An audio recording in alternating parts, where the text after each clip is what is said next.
Murakaza neza kuri Soma Top Books. Tubafasha gutera imbere buhoro buhoro kandi gahoro gahoro, tubasangiza ubumenyi buba buri mu bitabo biri top byabafasha guhinduka no guhindura ubuzima bwanyu.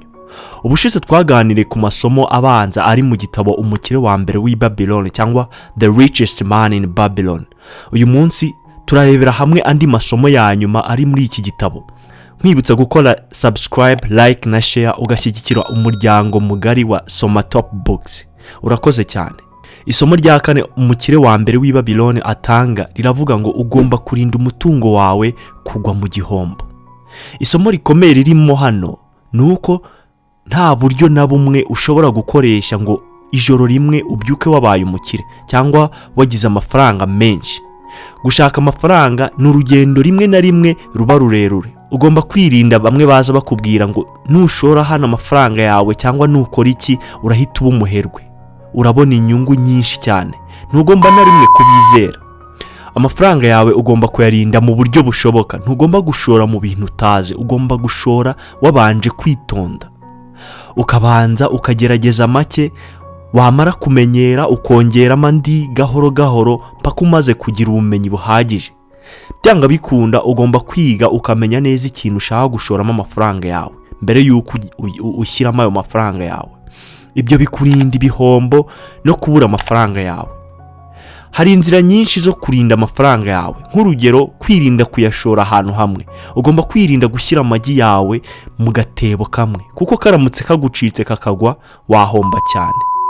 Amafaranga yawe ni byiza kuyashora mu bintu bitandukanye kuko byose bidashobora guhombera rimwe. Ikindi ni ukubana n'abantu bazi neza cyangwa basobanukiwe n'ibyo washoyemo amafaranga yawe n'ibindi byinshi. Ihame cyangwa isomo rya gatanu riri mu gitabo The Richest Man in Babylon ni ugutunga inzu yawe. Arikade agira abantu inama avuga ngo ni byiza ko buri muntu wese agira ahantu he aba. Ni byiza ko ugira inzu yawe. Akomeza avuga ko ugomba gukora ibishoboka byose ukabona inzu yawe. Arikade avuga ko gutunga inzu yawe bituma wigirira icyizere. Agira abantu inama avuga ko aho gukodesha inzu ugahora wishyura amafaranga y'ubukode, ikiruta nuko wafata inguzanyo ukubaka inzu yawe ukajya uyishyura buhoro buhoro mpaka ibaye yawe. Hano uramutse ufite amafaranga, ibyiza nuko wagura yawe aho kugira ngo wirirwe ufata n'iyo nguzanyo. Iri hame benshi baryumva cyane kuko benshi bazi uburyo kutagira inzu yawe bihangayikisha. Ihame rya gatandatu ni ugupangira ejo hazaza. Mu yandi magambo ni ukugira umupango w'igihe utagikora cyangwa plan ya retirement, plan y'igihe cya pension. Iri hame rirakomeye cyane kandi ni ingenzi. Icyo tugomba kumenya nuko uko umuntu akura niko agenda asaza, niko agenda atakaza n'imbaraga n'ubushobozi bwo gukora ibyo yakoraga.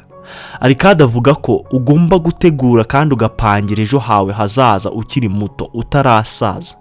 Ubuzima bw'iyi si bugenda buhindagurika. Icyagutungaga none ejo gishobora kuba kitakiri ku isoko ndetse kitakigezweho. Cyangwa se ushobora kurwara ugatakaza ubushobozi bwo kugira icyo wakora kikwinjiriza amafaranga.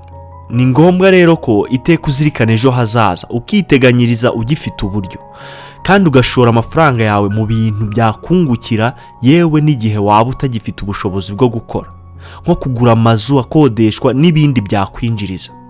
Ugomba kumenya ko utazahora uri muto igihe cyose.